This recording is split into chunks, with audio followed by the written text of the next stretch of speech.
ये कहानी है एक चूहे रॉडी की, जो कि इंसानों के साथ उनके घर में रहता है, उनका पेट बन के।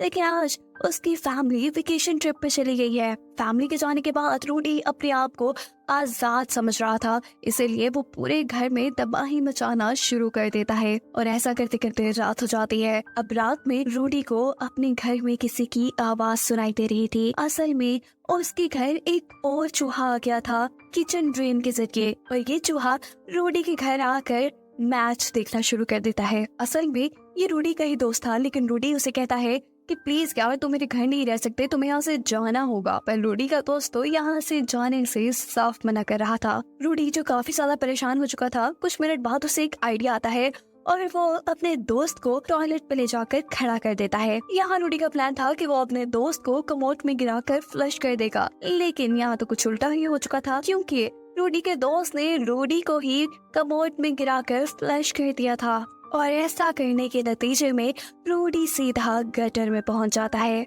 हैरानी की बात ये थी कि इस गटर के अंदर रूडी को एक पूरा शहर मिला था, जो कि चूहों ने बसाया हुआ था। लेकिन रूडी को तो यहाँ नहीं रहना था, उसके पास तो उसकी अपनी फैमिली थी। वो यहाँ एक चूहे से इस जगह से बाहर जाने के बारे में पूछने लग जाता है, और वो चूहा रूडी को बताता है कि अगर तुम्हें यहाँ से बाहर निकलना है तो तुम्हें किसी शिप ओनर से बात करना होगा। खैर, अब रूडी एक पुलिस से बात करता है और पुलिस उसे रीटा नाम की एक और रैट के पास लेकर जाता है। रीटा के पास भी अपनी एक शिप थी, इसीलिए रोडी रीटा से हेल्प मांगता है कि प्लीज मुझे मेरे घर पहुंचने में भी मदद करो। लेकिन रीटा उसकी मदद करने से साफ इनकार कर देती है। वो कहती है कि मेरे पास इतना फजूल टाइम नहीं कि मैं किसी की मदद करती रहूं, मेरे पास अपनी बहुत मुसीबतें हैं, प्लीज मुझे मेरा काम करने दो। उनकी इन्हीं बातों के दौरान यहाँ पर कुछ बुरे चूहों का एक गैंग आ जाता है, जो रीटा और रूडी दोनों को ही उठाकर यहाँ से ले जाती है। इस गैंग के मालिक को रीटा से एक बहुत ही बेशकीमती पत्थर चाहिए था, जो कि रीटा फ्रॉग को यानी इस गैंग के मालिक को देने से मना कर देती है। उसके ऐसा करने से फ्रॉग एक प्लान बनाता है कि वो रीटा और रूडी दोनों को ही नाइट्रोजन गैस के अंदर बंद कर देगा, जिसकी वजह से वो दोनों फ्रीज हो जाएंगे और आखिर मर जाएंगे। और ऐसे रीटा का पत्थर इस फ्रॉग को मिल जाएगा। लेकिन रीटा और रूडी दोनों ही बहुत चालाक थे, वो बहुत ही आसानी से इन सभी लोगों को चकमा देकर उनके चुंगल से बचकर अपना कीमती पत्थर अपने साथ लिए वहां से भागने लगते हैं। ये सिर्फ यहाँ से भागते नहीं, बल्कि रीटा कुछ और होशियारी भी दिखाती है और उनके सिस्टम की मेन वायर को डैमेज कर देती है, जिसकी वजह से फ्रॉग का सारा सिस्टम खराब हो जाता है। इसी दौरान रॉडी की नजर रीटा के हाथ में मौजूद लाल पत्थर पे पड़ती है और इसे देखते ही समझ आता है कि ये पत्थर कोई असली नहीं बल्कि नकली पत्थर है। और ये साबित करने के लिए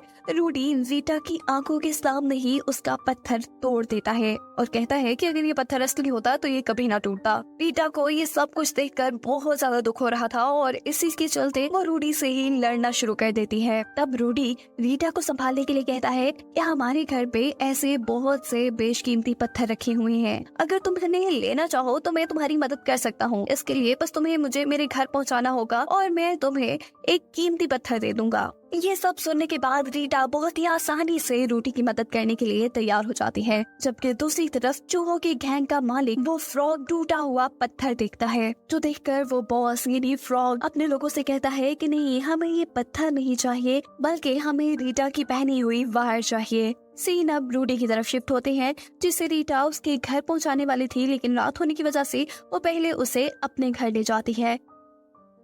यहाँ पर वो लोग रूडी को खाना भी देते हैं, जिसके बाद रूडी रीटा को किसी से बातें करते हुए सुनता है और रूडी को लगता है कि रीटा खुद उस बुरे आदमी के साथ, उस फ्रॉग के साथ मिली हुई है, जो कि चूहों के गैंग का लीडर है। ऐसे में रूडी को लगता है कि रीटा कभी उसका साथ नहीं देगी। उसे अब रीटा पे भरोसा नहीं रहा था, इसीलिए वो रीटा की बोट लेकर खुद ही यहाँ से भागने लग जाता है, जिसे रीटा की फैमिली के साथ साथ रीटा भी देख लेती है। रीटा भी ये बात जानती थी कि रूडी ऐसे क्यों भागा है, इसीलिए अब वो जल्दी से अपनी बोट का पीछा करते हुए अपनी बोट के अंदर जाती है और रूडी से हुई सारी मिसअंडरस्टैंडिंग को दूर कर देती है। और फाइनली अब ये दोनों रूडी के घर की तरफ निकल जाते हैं, लेकिन उन्हें क्या मालूम था कि अभी मुसीबतें टली नहीं, क्योंकि बुरे चूहों के गैंग ने एक मर्तबा फिर से इनका पीछा करना शुरू कर दिया था, जिनसे अब ये दोनों जान बचाने की कोशिशों में थे। रीटा और रूडी दोनों ही बहुत चालाक थे, वो कभी चूहों के हाथ न लगते और अगर लग भी जाते तो बहुत ही आसानी से उनके चुंगल से बाहर निकल जाते थे। इसीलिए जो चूहों के गैंग का लीडर था फ्रॉग, उसे समझ आ गई थी कि ये दोनों मेरे लोगों से तो पकड़े नहीं जाएंगे। इन्हें पकड़ने के लिए उसे किसी स्पेशल आदमी की जरूरत है और इस काम के लिए वो अपने कजन फ्रॉग को बुलाता है। और यहाँ हमें एक और सच्चाई पता चलती है कि असल में चूहों के गैंग का लीडर फ्रॉग इतनी ज्यादा चूहों से नफरत क्यों करता था, क्योंकि वो खुद एक जमाने में प्रिंस चार्ल्स के पास एक पेट के तौर पे रहता था। उसकी जिंदगी बहुत अच्छी थी, लेकिन उसकी जिंदगी में तबाही तब आई जब प्रिंस चार्ल्स एक चूहे को उसकी जगह ले आए और फिर उसे कमोड में फ्लश कर दिया गया। अब क्योंकि उसकी जगह एक चूहे ने ले ली थी, इसीलिए उस दिन के बाद से आज तक उसे चूहों से नफरत थी। यहाँ बोट में हमें दिखाया जाता है कि रूडी और रीटा दोनों बड़े मजे से खाना एंजॉय करते हुए बातें कर रहे थे। रीटा रूडी से पूछती है कि तुम अपनी फैमिली के बारे में कुछ बताओ ना, और रूडी बताता है कि मेरी फैमिली बहुत अच्छी है, मुझे बहुत अच्छी जिंदगी दे रही है वो। मुझे अपने घर में अपनी फैमिली के साथ कभी कोई मुश्किल नहीं हुई। इस सब के बाद वो रात में सोने चले जाते हैं और सुबह में जब उनकी आंख खुलती है तो उनके ऊपर बहुत सारे फ्रॉग्स ने हमला कर दिया था।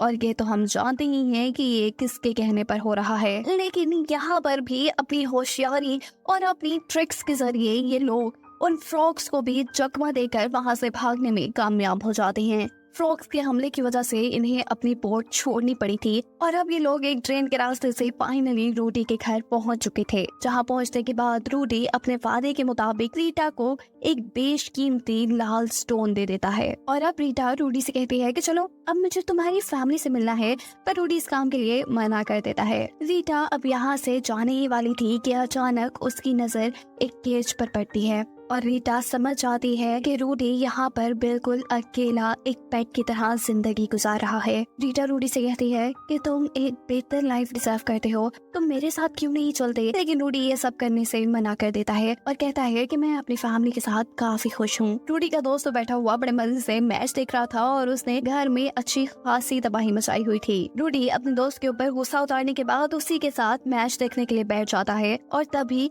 रूडी के जहन में वो फ्रॉग आता है जो कि चूहों का दुश्मन था। उसे याद आता है कि थोड़ी ही देर में चूहों का वो दुश्मन फ्रॉग अपने एक बनाए हुए बड़े से सिस्टम के जरिए चूहों की सिटी को तबाह कर देगा, जिससे सभी के सभी चूहे मर जाएंगे। ये नहीं, पूरे शहर के चूहों की जान अभी खतरे में थी। और असल में उस फ्रॉग को रीटा के पहनी हुई जो वायर चाहिए थी, वो वायर उस फ्रॉग के सिस्टम को एक्टिवेट करने के लिए जरूरी थी। हम देखते हैं कि रीटा के अपने शहर पहुंचने पर वो फ्रॉग उसे किडनैप कर लेता है और उससे अपनी वायर लेकर अपने सिस्टम को एक्टिवेट कर लेता है। यहाँ रूडी जो बाकी सारे चूहों के लिए काफी परेशान था, वो अब अपने दोस्त से एक मदद मांगता है। वो कहता है कि प्लीज मुझे दोबारा से फ्लश करके वहीं पे पहुंचा दो जहाँ तुमने मुझे पहले भेजा था। वहाँ पे बहुत से लोगों की जान खतरे में है और मैं उन्हें बचाना चाहता हूँ। यहाँ रोडी का दोस्त रोडी की हेल्प करता है और रोडी दोबारा फ्लश से होते हुए चूहों के शहर में पहुंच जाता है। जहाँ जाते ही वो देखता है कि फ्रॉग ने सच में रीटा को पकड़ लिया था। फ्रॉग ने रीटा से उसकी वायर भी ले ली थी और अब उसे लटकाया हुआ था और रॉडी अब एक बैलून की मदद से रीटा को बचाने के लिए उसके पास जाता है और ऐसा करने से रोडी को भी ये लोग पकड़ लेते हैं। जिसके बाद वो बुरा फ्रॉग इन्हें अपना प्लान बताता है और कहता है कि मैं अपने सिस्टम के जरिए इस गटर के अंदर एक बहुत बड़ा डैमेज कर दूंगा, जिसकी वजह से चूहों के शहर में सैलाब आ जाएगा और सभी के सब उसमें बहकर मर जाएंगे। इन दोनों को कुछ समझ नहीं आ रहा था कि ये क्या करें, इसलिए ये दोनों यहाँ से भागने लगते हैं, लेकिन ये दोनों ही फ्रॉग के हाथों पकड़े जाते हैं। यहाँ फ्रॉग ने